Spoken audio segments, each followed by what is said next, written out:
àyànfẹ́ olúwa tó ti dé ẹni tá a pèsè pèrò ká tọwọ́ ẹ̀ bọlẹ̀ lọ́jọ́sí tó jẹ́ pé pípele ló tún pele sí i ayé wa ń bi mí léèrè pọ́gbọ́n wo mo dáná Àlàní mo wá fún wọn lésì pé àánú olúwa ló yí mi ká ọwọ́ ọlọ́run ló ràgàbò mí ni mo fi ń dangode póòsì. ọwọ́ ọlọ́run ń bẹ lára mi àánú yí mi ká ọwọ́ ọlọ́run ń bẹ lára mi àánú yí mi ká o ọwọ́ ọlọ́run ń bẹ lára mi àánú yí mi ká ọwọ́ ọlọ́run ń bẹ lára mi àánú yí mi ká o. Ọbańlá Akéwì sóòtún dé. yẹ́sìkẹ́. ewì orin àsìkò yìí ò sí fẹ́jọ́ wẹ́wẹ́ orin ọpẹ́ ńlá mú wá fún olódùmarè ọba oníbú ọrẹ àwọn ènìyàn tí wọ́n rà àánú gbà nínú Kristi Jésù wá kiri sóore nípasẹ̀ ẹni àmì òróró ọlọ́run tòótọ́ ni wọ́n ní ká wá dúpẹ́ o wípé ọlọ́run ti rán wòlíì ìgbà tiwa sí wa lókè èèpẹ̀ ìjọba ìbílẹ̀ Ọláolúwa ilẹ̀ Ìwó ìpínlẹ̀ Ọ̀ṣun lórílẹ̀‐èdè Nàìjíríà àsọ́lá Kristi Jésù wá kiri sóore lẹ̀ ń jẹ wọ́n láwọn ò gbọ́dọ̀ jẹ́ àdàní kẹjọ pọ́n ayé ẹ wá wo wòlíì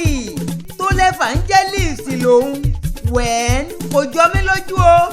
ìwé mímọ́ ló sọ bẹ́ẹ̀ wípé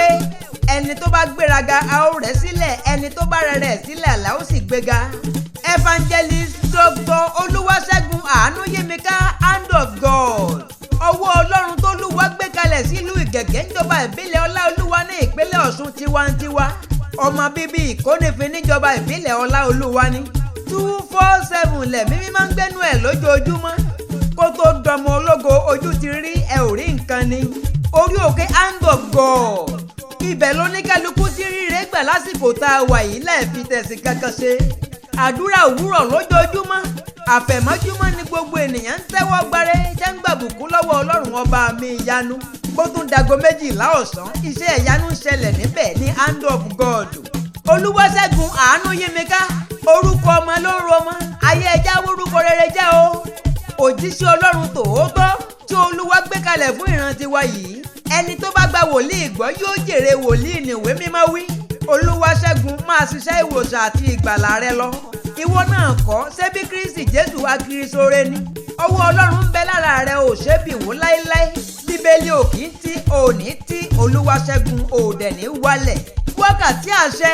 ọ̀wàrà òjò ìbùkún rọ̀ látòrí ìtẹ́ mímọ́ wá Olúwaṣẹ́gun Àánúyémíká náà ni Olódùmarè ọba mi ń lò fún gbogbo ènìyàn iṣẹ́ ìyìn rere ń tẹ̀síwájú ó dé Ìbàdàn ó délùú Èkó ó kárí ayé gbogbo ọmọ Nàìjíríà tó wà ní diaspora ni wọ́n ń kan sára sí Olúwa ọba nípasẹ̀ evangelist Dr. Ṣẹ́gun Àánúyémíká hand of God ní Gẹ̀gẹ́ ojoojúmọ́ là ń rọ́wọ́ ọlọ́run ọba ṣé ẹ gbọ́ nípa 72 hours with God níbi tọ́lọ́run àpòsù ti ń ṣe bẹ́bẹ́ dàrúkọ tuntun ló ń jẹ́ àfòpinákan ò ní paná ògo rẹ gbogbo ohun tó ti dojúrú ká dàálẹ̀ kọ́wọ́ olúwa bá wa tún ṣàlọ́gán agbára tó wà á kéré nínú omi ó ń bẹ síbẹ̀ kò tí ì rebi kankan tá a bá mọ olúwa pè bí ẹ ṣe ń polúwa wá tá a súnmọ́ wòlíì òjíṣẹ́ ọlọ́run tòótọ́ bíi evangelist Dr. Olúwaṣẹ́gun Àánúyémíká hand of God nílùú Ìgẹ̀gẹ́ ó dá mi lójú a ó jèrè Kristi Jésù Wednesday Thursday àti Friday àkọ́kọ́ nínú gbogbo oṣù ní 72 hours with God dárúkọ tuntun ń wáyé o àwọn tó ti jàǹfààní ẹ̀ ni wọ́n rán mi sí gbogbo wa ẹni bá dákẹ́ tààrẹ àbá dákẹ́ ṣe bí gbogbo ènìyàn ló mọ̀ Àlàní ǹjẹ́ ẹ rí mi níbi tí mo ti ń polówó èèyàn báyìí rí bí tó wá dijọ́ kejì tẹ́ ẹ gbọ́ pé irọ́ lolúwa rẹ̀ ń tà àtọpinpin ni mí mo dẹ̀ gbọ́dọ̀ ṣèwádìí òtítọ́ Àlàní Ọbańlá Akéwì ṣé bá ń rojọ́ ìkà fáráyé tá a bá wá rí òjíṣẹ́ ọlọ́run tòótọ́ ó yẹ ká sọ fún gbogbo mùtúmùwà òní ò kì í ṣojú ọ̀rọ̀ ọjọ́ ń bọ̀ lolúwa wí o tẹ́ ó mọ̀ tán ẹ ó mọ làbárè iṣẹ́ ìyanu tó ń ṣẹlẹ̀ ní hand of God àti ìrìn àjò ọmọ ológo evangelist Dr. Olúwaṣẹ́gun Àánúyémíká kó tó di wòlíì olókìkí ojú rẹ̀ ti rí tó ìkòkò tí ó jata ìdí rẹ̀ á gbóná gbogbo èèyàn ló mọ̀ ẹ má wádìí ẹ̀ kankan àṣírí olúwa lèyí ó ṣòro tú wò fẹ́ nìkankan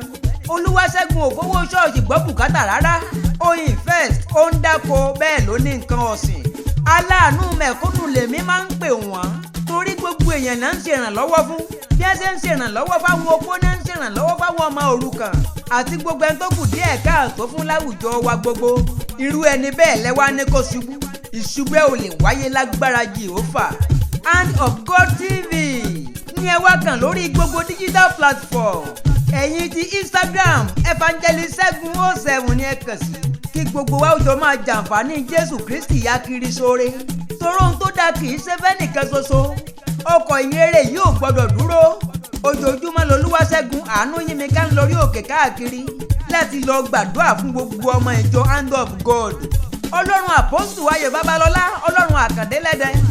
ọlọ́run CAC worldwide ń bẹ lẹ́yìn rẹ̀. olúwaṣẹ́gun máa kọ̀ntínú òní wálẹ̀.